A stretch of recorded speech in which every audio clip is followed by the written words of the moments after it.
청년분 여러분 안녕하세요. 오늘은 저희 채널을 시청해주시는 어느 분께서 이 자살에 대해서 한번 다루어 주시면 좋겠다라는 의견을 남겨주셔서 오늘은 그 주제를 가지고 함께 여러분하고 말씀을 나눠보고 싶습니다. 이 자살이라고 하는 거 굉장히 다루기 힘들고 어려운 주제입니다. 개인적으로 저는 어릴 적부터 교회에 다니면서 이것에 대해서 되게 부정적으로 들었어요. 자살하면 천국 못 간다, 자살하면 지옥 간다, 이런 얘기를 들으면서 자랐습니다. 저뿐만이 아니라 저의 비슷한 세대들 그리고 어르신 세대들은 다 그런 마음이실 것 같아요. 성경에도 보면은 자살한 사람들의 이야기가 긍정적이지 않은 것은 사실이죠. 예수님을 팔았던 가룟 유다가 죄책감에 시달려서 스스로 자신의 목숨을 끊었고요. 또 다윗을 배신했던 아히도벨이라고 하는 책략가도 모든 일이 실패로 돌아가자 스스로 생을 마감했습니다. 이런 거 보면 무언가 자살하면 하나님의 역사에 동참하지 못하는 사람들의 이야기처럼 그런 분위기처럼 느껴집니다. 그렇기 때문에 교회 안에서 이것에 대해서 굉장히 부정적인 시각들이 당연히 있죠. 자살하면 천국에 가는가 지옥에 가는가 솔직히 너무 어려워요. 이 질문에 대해서 저는 결코 답변을 못합니다. 솔직히 저는 잘 모르겠습니다. 하나님은 아시겠죠. 그런데 우리가 한 가지 정말 주의해야 될 점은 있습니다. 그게 뭐냐면 인간의 복잡한 인생사에 대해서 우리가 함부로 이거는 이거 저거는 저거 이런 식으로 판단하는 거, 공식을 만들어서 거기에 대입해서 짜 맞추려고 하는 거, 이런 거를 주의해야 됩니다. 처음에 코로나가 터졌을 때에 완전 난리도 아니었죠. 이게 무슨 재앙인가 굉장히 두렵고 떨림이 있었습니다. 거리두기 강화하고 교회에서 예배 못 드리고 온라인 예배 드리려고 하고 그러니까 이게 무슨 종교 탄압이다, 요한계시록에 나오는 적 그리스도의 세력이다, 교회 예배를 회방하는 세력이다, 이런 식으로 해석하는 분들도 더러 있으셨죠. 이 사람은 뭐든지 해석하고 싶은 욕구가 있는 것 같아요. 세상에 벌어지는 모든 일들이 내 눈에 좀 선명하게 보여지고 내 손에 잡힐 정도로 해석되어지는 것, 무언가 도식화되어서 이해되어지는 것, 이 욕구가 사람에게 있습니다. 예수님은 우리에게 세상 만사에 대해서 다 이해하려고 노력하려고 하시지 않을 것 같아요. 세상 만사에 대해서 다 해석해내야 되고 다 이해해내야 되고 그러기보다는 오늘 하루 너의 삶을 신경 쓰고 오늘 하루 너의 구원을 더 살펴보고 오늘 하루 너가 더 열심을 다해 살아라, 이런 말씀 해주실 것 같아요. 누가복음에 보면은 예수님께서 실로암 망대가 무너져서 거기 깔려 죽었던 사람들에 대해서 너희가 그들이 무슨 죄를 지었기 때문에 저렇게 봉변을 당한 것인가, 그런 식으로 해석하지 마라, 이런 얘기 하셨죠.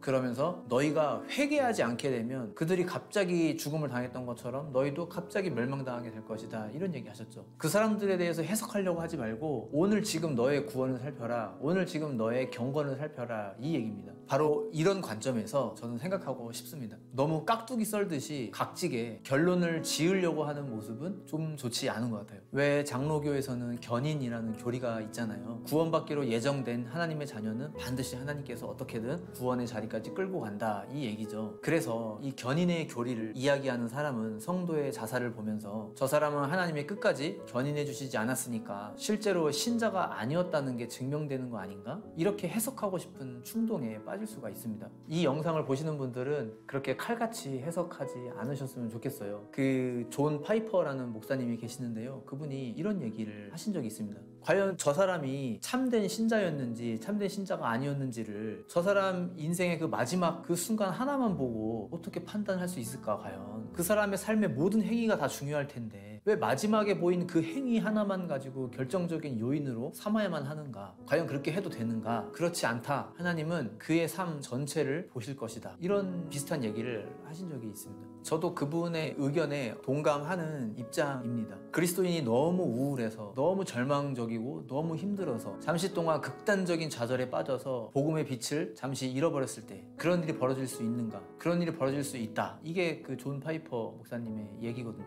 참된 신자에게도 어둠의 시기가 있을 수 있다라는 거예요. 하지만 정말 조심해야 될 것은 그럼에도 불구하고 스스로 자신의 생을 마감하는 것은 하나님의 뜻은 결코 아니라는 겁니다. 스스로 생을 마감하는 게 우리를 향한 하나님의 뜻은 절대 아닙니다. 반드시 하나님께서는 우리에게 다른 길을 내어주십니다. 다른 살 길을 내어주세요. 하나님은 우리를 위해 다른 길을 예배해 주시는 분이시지 우리를 벼랑 끝으로 몰아서 스스로 그렇게 마감하도록 만드시는 분이 절대 아닙니다. 고린도전서 10장 13절에 보면은요, 사람이 감당할 시험 밖에는 너희가 당한 것이 없나니 오직 하나님은 미쁘사 너희가 감당하지 못할 시험 당함을 허락하지 아니하시고 시험 당할 즈음에 또한 피할 길을 내사 너희로 능히 감당하게 하시느니라. 또 히브리서 3장 14절에 보면은요, 우리가 시작할 때 확신한 것을 끝까지 견고히 잡고 있으면 그리스도와 함께 참여한 자가 되리라, 이렇게 말씀합니다.